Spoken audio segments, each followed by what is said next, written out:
My name is Val. I make this channel by myself. All stories based on court documents. Thanks for supporting and subscribing on the channel. Now let's begin the case. Face down beneath several layers of people, a man is struggling to breathe. Strangers grab him, hit him, and kick him. The crowd around him is out of control, its behavior violent and illegal. He cannot escape, and no one beneath that weight can simply stand up and walk away. At the center of that violence is one baseball, estimated to be worth as much as $1.5 million. It is Barry Bonds' record-setting 73rd home run ball, hit as he tries to add to the single-season record he set 2 days earlier. The number carries generations of history. Babe Ruth hit 60 home runs in 1927, and that record stood for 34 years. Roger Maris reached 61 in 1961. Mark McGwire reached 70 in 1998. Then Bonds reached 73 in 2001. Evidence from the Giants' own website even offered a map of where anticipation would be greatest. Most of Bonds' home runs that season had landed in the ballpark's arcade section. The man beneath the crowd is Alex Popov. He is wearing a softball glove when the record ball comes down. It enters that glove, and KNTV news cameraman Josh Keppel captures the contact on video. Before Popov is buried under bodies, the camera records his attempt to control baseball, number 73. Then the sequence breaks. Immediately after the ball enters Popov's glove, a large group attacks him. This is not an unforced bobble or an ordinary dropped catch. The attack causes Popov to lose the ball. The recording leaves no room to soften what follows. It establishes an out-of-control mob engaged in violent, illegal behavior. Popov is buried face down beneath several layers of people. He struggles to breathe while he is grabbed, hit, and kicked. Security guards have to pull people off him physically. One member of the crowd has to be pulled away by the hair. Popov's position does not begin later with a legal theory. The tape captures statements he makes while he is still on the ground, and again shortly after he stands. Those immediate statements are consistent with his claim that he had achieved some control over the ball and intended to keep it. But Patrick Hayashi is not one of the people who attacked Popov. The same group of wrongdoers knocks Hayashi to the ground as well. The court would explicitly find that he committed no wrongful act against Popov. The apparent rival is another person involuntarily taken down by the crowd.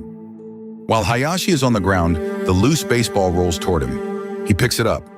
Through chance, after violence has broken Popov's attempt, physical control of the record ball passes to a second man who did not cause that loss.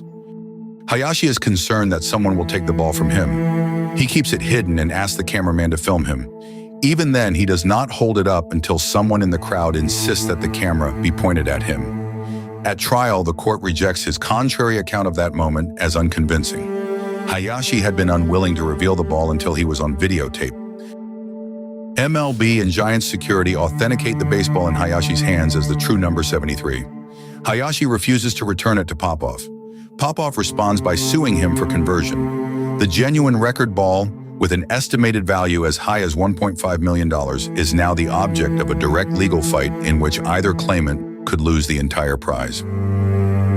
The problem is that the needed rule does not exist.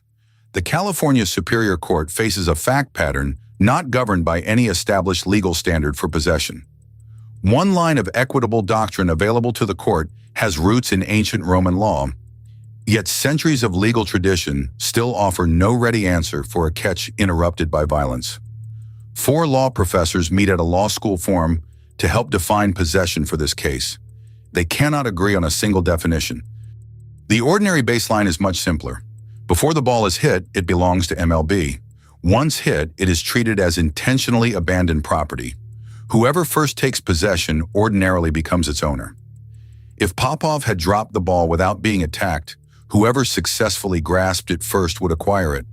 Under that rule, everything turns on one variable: whether an unlawful interruption changes what possession requires. The factual record is not perfectly clean either. 17 percipient witnesses testify about the scramble, and their accounts differ on many important points. But Josh Keppel's videotape fixes the central physical anchors. It shows the ball enter Popov's glove. It records an out-of-control mob engaged in violent, illegal behavior. Its audio captures Popov's immediate statements, consistent with some control and an intention to keep the ball. The camera can establish contact, violence, and contemporaneous intent. It cannot finish the interrupted catch or define its legal meaning. Popov's argument begins at the glove. He says the baseball became his as soon as it touched. Deny him any claim, and the violent mob effectively erases the recorded attempt it interrupted.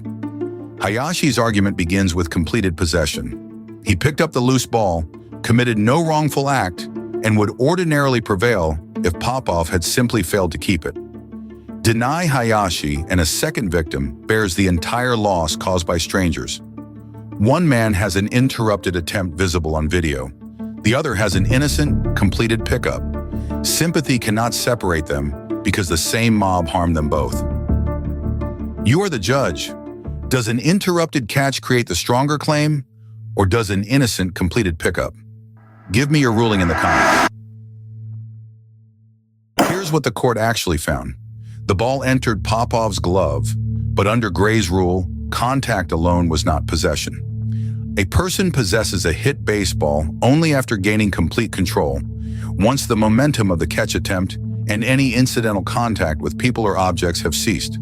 Popov never reached that point because the attack interrupted his catch attempt before its momentum could cease. And this was not ordinary incidental contact. The crowd's attack was the specific reason his control could not be established. The judge also refused to guess whether Popov would have kept the ball without that attack, writing that resolving the question was the work of a psychic, not a judge.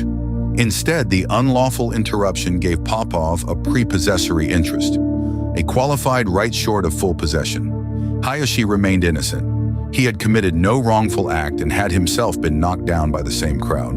But Popov's qualified right encumbered Hayashi's possession, so Hayashi did not hold a clean, superior claim either. The court found the two claims were of equal dignity. The court gave its reason for protecting Popov's interrupted attempt in direct terms. The case, the judge wrote, demands vindication of an important principle. We are a nation governed by law, not by brute force. The mob could interrupt control, but its violence would not be allowed to determine the legal rights that followed. Equal claims still had to be translated into a result for one indivisible baseball.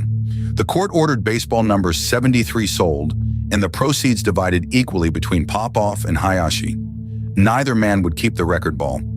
Neither would receive its entire value, estimated as high as $1.5 million. Each was entitled to an equal share of the sale proceeds.